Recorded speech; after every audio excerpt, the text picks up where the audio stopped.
Hey folks, it's Ray, DCRainmaker.com here, and today I've got 9 new things. Actually, I lied. It's actually gonna be 12 new things, but I don't really want to change the title. So it's 9 new things from GoPro Labs. At this point, you're probably going, what the heck is GoPro Lab? Now, it's something they just announced yesterday. They didn't really make a big deal of it, so you probably haven't heard about it. But if you've got a GoPro Hero 8, any GoPro Hero 8, there's only one type, then you can load this special firmware on there that allows you to unlock a bunch of new features. And these features are considered lab features, which means they're somewhat experimental. Their ideas that may become real grown-up features later on in a standard GoPro camera, whether it be the Hero 8 or something else down the line, who knows. But in this case, it's basically features that you can test out today. All you can do is follow the instructions in the description there. It's really easy. As long as you're comfortable downloading a firmware file, which is just a zip file, onto your GoPro and putting it on there, you're good to go. First up is a super practical one that can work for basically anyone out there, which is that you can now put your name or your owner information on a screen that shows up as soon as you turn the GoPro on.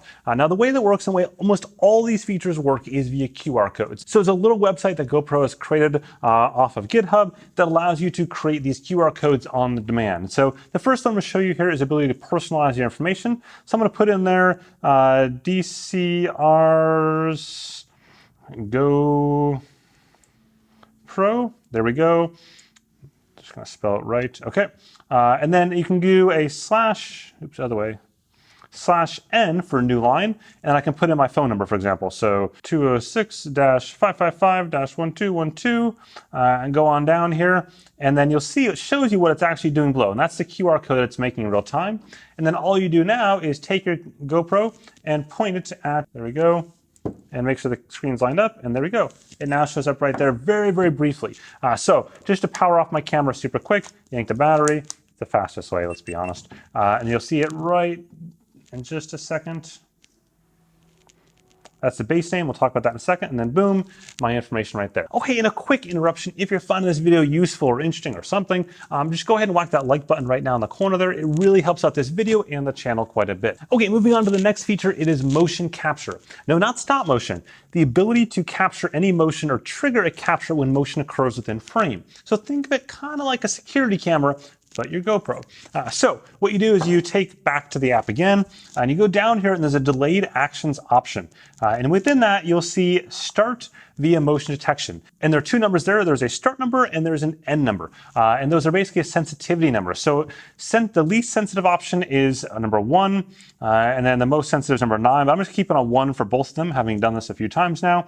And the next most important thing is the delay start, because the split second I scan that QR code, it starts detecting motion. So you want just a moment to get out of the way or put the camera down or something like that. So I'm just going to do 3 seconds for that. And that's as simple as that. And now you can tweak what modes it's in and all that kind of stuff up top, and we'll talk about that just in a second. But for now, I'm just going to go ahead and scan this code here. So there we go, detecting motion. You can see that automatically starting, and now it's ready to detect motion there. I'm going to move this a little bit closer, and as soon as I do that, of course, it detects a motion. But what's cool here, it'll stop once the motion stops. There we go, and it's not detecting motion anymore. And you may say, well, wait, what if I want to detect motion again? So you go back to the app and you add an additional command in there. You add this command, !R, and that tells it to repeat itself. So now again, I scan the GoPro QR code. I've got 3 seconds to stop and get out of the way, and there we go. Now you can see the difference there is what it's telling you it's detecting from the difference of the scene. So in this case, I'm going to go ahead and put my hand in front of it, and boom, it's starting to record.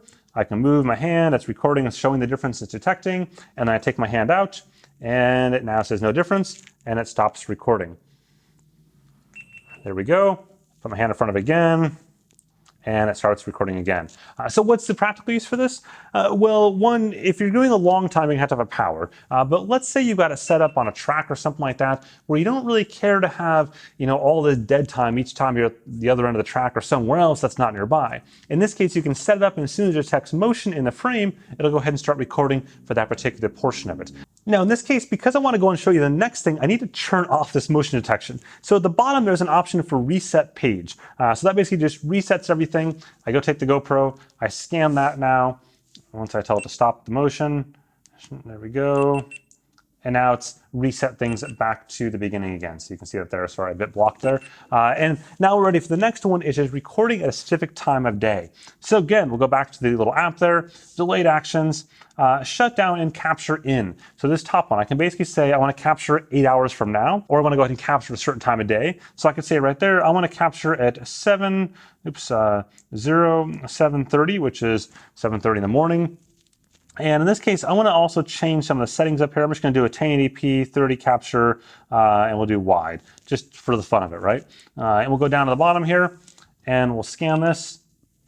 At this point, it's going to tell you that it's going to capture at 7:30 in the morning and 14.5 hours from now, and then I can press the button to cancel. But you'll notice it turned itself off, because now this GoPro is chilling until 7:30 tomorrow morning. And at that time, it's going to wake itself up and start capturing. And of course, you can tell it how long to capture for. You can say capture for half an hour or whatever the case is. Now, you may be wondering, where would you use this? And there are lots of scenarios that I'm sure you can come up with.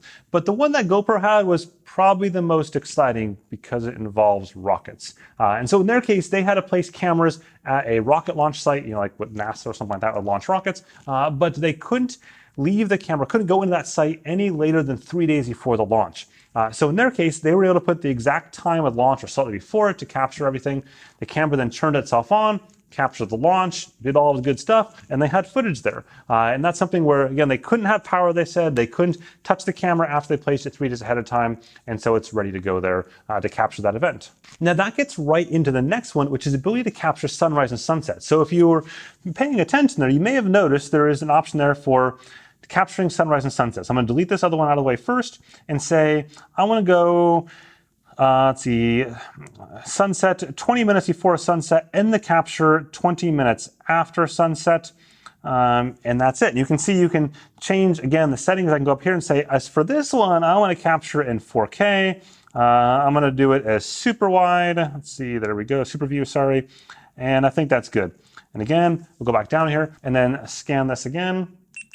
And boom, now it's waiting GPS lock. You're probably wondering, how does it know when sunset is? So then if I went outside, it would grab GPS lock. It would then know its location, and from there it would be able to calculate the sunset or sunrise. In that case, as soon as it's done that, it's going to turn itself off until sunrise occurs. And now where you can get more interesting with this is that you don't even have to do it just once. You could repeat every single day for as much battery as you wanted or had, I guess. The same goes for photos. GoPro said, I think they did like 45 days worth of photo captures on a single battery, just leaving this out in the middle of nowhere, like out in the woods, just doing its thing, capturing sunsets and sunrises. Now, alongside that is the next feature, which is do super long time lapses, up to 50 days long. So again, back to your handy dandy QR code creator. And here you can change the number of days you want this time lapse to go for. So you can see as I go all the way up to 50 days, there we go. The number of hours, we'll go back though, we'll bring it back down to just like a simple 7-day time lapse. And you can see at the bottom here, if I slide this number of hours right and left, what it's doing is it's changing how often the interval is. So in this case, if I go down here, right there, I can get an interval every 27 minutes for 7 days on a single battery. That'll give me a time lapse that's 12 seconds long at 30 frames per second. And at this point in time, all I gotta do is again scan it. It'll shut itself down and it'll go off capturing. Next is the ability to do speed-based triggers. So in this case, the camera has to be on. So you're not necessarily saving battery directly, but you're saving recording time. You are saving battery because you're not recording, which anyways, you get the point. So in this case, speed-based triggers, you go down to delayed actions there. And then you'll see down below, there is start at GPS velocity. So in this case, I will do 20 kilometers an hour. The end speed here, if I drop below 10 kilometers an hour, and then again, I can always change the video settings up top, but I won't bother here. In this case, I just do this. And now you'll see it says right there that the speed is currently 0 kilometers an hour because I'm indoors without GPS. Once I go outside and get GPS, then it'll trigger once it gets above 20 kilometers an hour, and it'll shut off once it gets below 10 kilometers an hour. Lots of sort of interesting use cases here. Again, it's all about the niche sort of thing. One that GoPro identified would be if you're doing laps at the track and you had lots of downtime between laps, for example, the idea that you could have this only start recording when you're actually moving. So if you had it out in the front of the hood or somewhere else that's maybe hard to reach, this will allow you just to get the good stuff as opposed to a bunch of sitting time. Now, this next feature is one that sounds excruciatingly boring, but it's like my most exciting feature, which is that now you can create 12 gigabyte files on the GoPro. Previously, if you've been around GoPro a long time, you know that it truncates longer videos, like a 30-minute video, into 4 gigabyte files. So now there's an option here to increase it up to 12 gigs. So it's called Enable Large Chapters. All you do is you take it, you point the camera at it, and there we go. Now it's scanned in. Now one catch to this is that you can't view those 12 gig files on the camera itself. You can't swipe up to look at the gallery there in this current firmware. It sounds like maybe that'll be fixed down the road, but for this current firmware, it's not there. But the files are compatible with anything. I had no problems doing them myself. I did a ride earlier today where I just let it record for like 50 minutes or something and create those 12 gigabyte files. It's awesome. I love the concept. Another kind of behind the scenes like video geeky thing is that you can now append, or prepend actually technically, a unique identifier to the GoPro files itself on a per camera basis. So back to the app.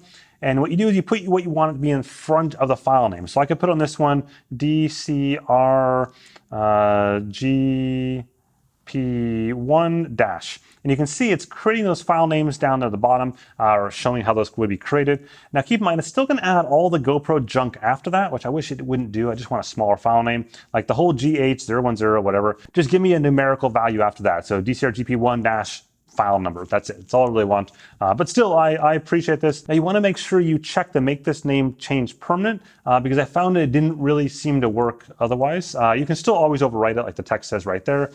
In this case, again, you take this, you point it at that, and then you're done. And then in fact, every single time you boot up the camera, you probably saw that earlier, it will go ahead and show that base name displayed there. This is super valuable if you have multiple cameras and you want to know which camera things came from. Next, we got probably the most impressive in terms of like breadth of features here, which is the ability to do QR control codes for anything on the camera you want. Now, the flexibility here is that, let's say you had certain modes and certain settings that you wanted a bunch of cameras to all be configured for the exact same way. All you need to do is have this QR code either on your phone or even print it out somewhere, and just people point their camera at it and boom, instantly the settings are the exact same across the board. For example, let's say you're skiing in the winter, you got gloves. The idea that you can just take your camera, point it at a little QR code sticker that you printed out and stuck on the side of your helmet, and be like, boom, this is my super wide setting. Or boom, on this side is my linear setting, just pointing at your, like that is awesome. But let me show you how it works. So you go up to the top here, and it looks like, there's a couple options. First, I'm gonna say, I want this particular mode to be video. I want it to be 4K, I want it to be 60, I want it to be, let's see, wide. I'm going to do hyper smooth on, obviously, but no, I got Pro Tune controls in here. And this is where you can say, I want it to be GoPro color, white balance, auto, ISO, let's see, max at 800. I can lock the shutter, EV comp, sharpness, all this stuff is right there. I can go to camera preferences. I can set everything in here. Like all this stuff can be set, what the LEDs are, like everything. It's super, super impressive. Then you get like the delayed action options. All that stuff is in here.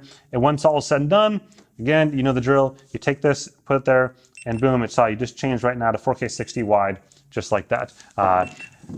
The world's your oyster on how you create this. Like I could print off these things or just save them everywhere and just have a quick scan done, ready to roll. Like I love this sort of flexibility of these QR codes. Now, as the title of the video said, there are 9 new features, but I'm going to give you 3 more features just sort of for free. Number 1 is you can now set time go to a very exact time. So if you go into that control panel, you see set date and time automatically, and you'll see this QR code is changing on the fly, but then hit that 1/100th of a second option, and that goes crazy pants. And now this will set this precisely to the exact same time. Super useful if you have a whole bunch of cameras and you want to be all precisely time synced to that exact same time. Then after that, there's the ability to add overlays that are baked into the video files themselves. So this is text that's on the screen like you'd see it like a 7-Eleven gas station camera or something like that. You can change the exact size, you can change where it's located, all that kind of stuff is offered here. And for most people, you're probably not going to use this option. Where it can be useful though is if you wanted to have that information on the video files, for example, educational purposes or some sort of like dash cam scenario,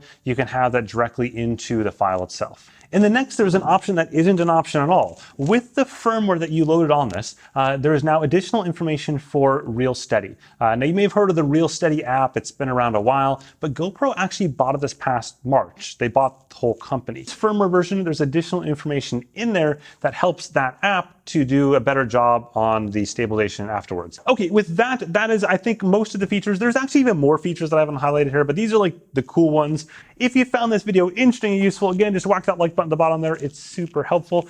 Or hit subscribe for plenty more sports technology goodness. Have a good one.